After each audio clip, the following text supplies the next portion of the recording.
नमस्कार, दीप्स किचन मराठीमध्ये मी दीपाली आपलं मनापासून स्वागत करते। चला तर मग आजच्या आपल्या रेसिपीला सुरुवात करूया। मसाले भात करण्यासाठी आपल्याला काय साहित्य लागणार आहे ते आपण पाहूया। मी इथे 2.5 कप कोलम राईस घेतलेला आहे आणि तो स्वच्छ धुवून घेतलेला आहे। अर्धी वाटी हरभऱ्याची डाळ मी भिजवून घेतलेली आहे। तुम्हाला जर हरभऱ्याची डाळ नसेल वापरायची, नाही वापरली तरीही चालेल, पण एकदा वापरून पहा, खूप छान भात लागतो। 1 वाटी वाटाणा घेतलेला आहे। एक मोठा बटाटा मी कट करून घेतलाय, बटाट्याची सालं काढलेली नाहीये, तुम्हाला जर काढायची असेल काढली तरी चालेल।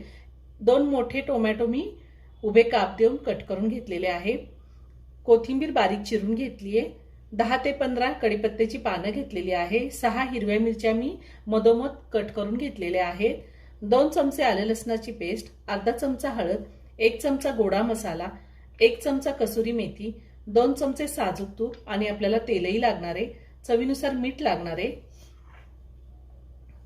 आणि खडे मसाल्यामध्ये 2 तमालपत्र, 2-3 दालचिनीचे तुकडे, 1 चक्रफूल, अर्धा चमचा शहा जिरे, 5 ते 6 काळी मिरी आणि 5 ते 6 लवंगा घेतलेल्या आहेत, 2 हिरवी विलायची आणि 1 चमचा आपले रेग्युलर जिरे घेतलेले आहेत।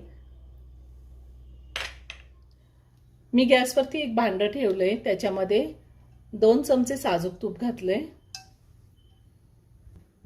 त्यातच 1 मोठा चमचा तेल घातले। तेल तूप गरम झाले, त्यामध्ये आपण खडे मसाले घालूया।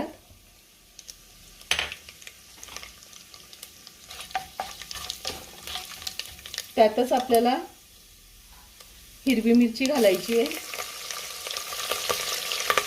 कढीपत्ता आणि थोडी कोथिंबीर घातली आहे।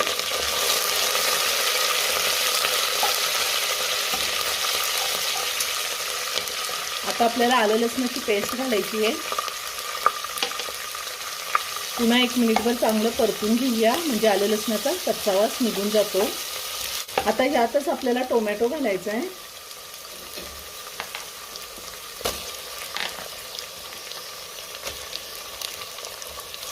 आणि टोमॅटो 2 मिनिटं चांगला मी परतून घेणार आहे। टोमॅटो मी 2 मिनिटं चांगला परतून घेतलेला आहे। आता आपल्याला ह्यामध्ये बटाटा घालायचा आहे, त्यातच मी वाटाणा घालणार आहे आणि ही हरभऱ्याची भिजवलेली डाळ आहे ती पण मी घालणार आहे। आता हे सगळं 2 मिनिटं मी चांगलं परतून घेणार आहे। 2 मिनिटं मी भाज्या परतून घेतलेल्या आहेत। आता त्यामध्ये हळद घालायची आहे, त्यातच मी गोडा मसाला घालते। तुमच्याकडे जर गोडा मसाला नसेल, गरम मसाला घातला तरीही चालेल। सगळं व्यवस्थित मिक्स करून घेऊया। आता ह्यामध्ये आपल्याला कसुरी मेथी घालायची आहे। पुन्हा सगळं व्यवस्थित मिक्स करून घेऊया। धुतलेला तांदूळ घालूया। मी इथे कोलम तांदूळ वापरलाय, तुम्ही बासमती राईस किंवा बासमती तुकडा वापरला तरीही चालेल। आता हे सगळं व्यवस्थित मिक्स करून घेऊया आणि तांदूळ आपल्याला 2 मिनिटं चांगला परतून घ्यायचा आहे। आपला तांदूळ जोपर्यंत परतून होतोय तोपर्यंत मी साईडच्या गॅसवरती पाणी गरम करायला ठेवले। 2.5 कप तांदूळ घेतलेला आहे, त्यासाठी मी 4.5 कप पाणी गरम करायला ठेवले। आता तुमचा तांदूळ किती नवीन किंवा जुना आहे त्या अंदाजे तुम्ही पाणी घेऊ शकता। 5 कप पाणी घेतलं तरीही चालेल।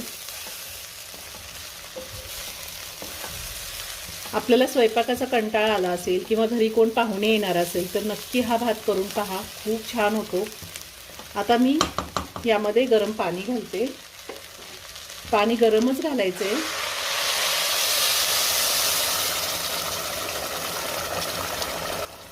चवीनुसार मीठ घालूया आणि सगळं व्यवस्थित मिक्स करून घेऊया। आता मी एक छान उकळी काढून घेणार आहे। छान उकळी आली आहे। आता आपण पुन्हा एकदा सगळं व्यवस्थित मिक्स करून घेऊया आणि आता झाकण ठेवून मी हा भात शिजवून घेणार आहे। गॅसची फ्लेम मी मीडियमवर ठेवलेली आहे। आपला मसाले भात तयार करून झालेला आहे। आता मी झाकण काढते। वरतून थोडी कोथिंबीर घालते. खूप छान झालाय, खूप छान सुगंध येतोय भाताचा. खूप छान मोकळा सुटसुटीत भात तयार करून झालेला आहे. आता मी एका बाउलमध्ये काढून घेते. आपला मसाले भात तयार करून झालेला आहे. खूप छान झालाय. तुम्ही एकदा नक्की करून पहा. व्हिडिओ जर आवडला तर व्हिडिओला लाईक आणि शेअर करायला विसरू नका. रेसिपी आवडली असेल तर कमेंट करून नक्की कळवा. पुन्हा भेटूया अशाच एका छानशा साध्या आणि सोप्या रेसिपी बरोबर. धन्यवाद.